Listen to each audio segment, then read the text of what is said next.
So I figured I'd go through the little collection of tools that I converted to take the ryobi batteries. And I think this was one of the earlier ones I did. It's you know, an old Craftsman shop vac. This is how I used to do it. I don't know if you can see it in there. Basically, it's a piece of 1-inch PVC or 1.25-inch PVC with some copper that I got from some copper piping that I had, or copper coupling. And I just made the electrical connections with that. I don't have anything rigged up on most of these as far as latching them in place. This was another one of the early ones.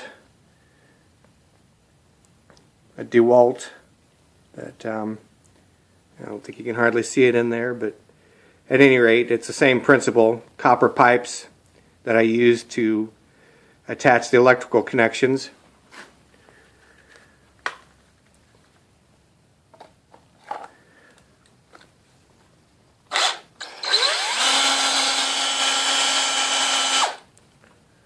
Works a little better than the shop vac does, at least.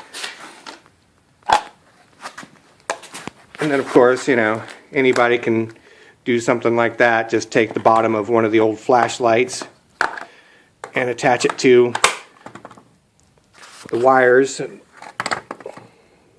where they're the connections where it slides on for the battery.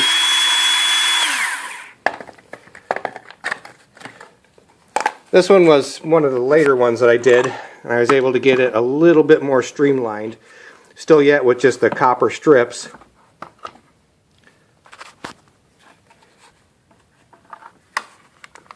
Works out pretty well on this one. Started getting to the point where I used the Velcro straps to hold the batteries in place.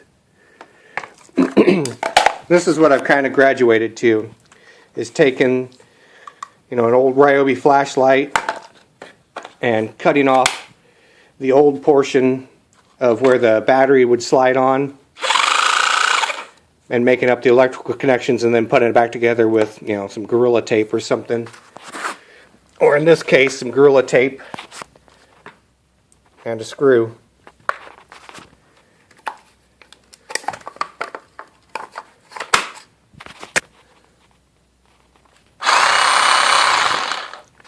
Yes, I do have one more. There was a point in time where I was playing with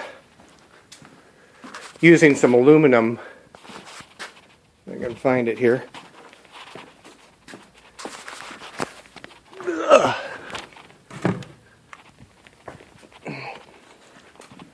This one didn't work out very well. Old Craftsman. I wound up just using aluminum strips on this, but it doesn't have quite the spring tension that it needs to, so it doesn't work out terribly well. It's a little bit more fumbly than the others. Anyways, just a few ideas of what you guys can do with ryobi tools.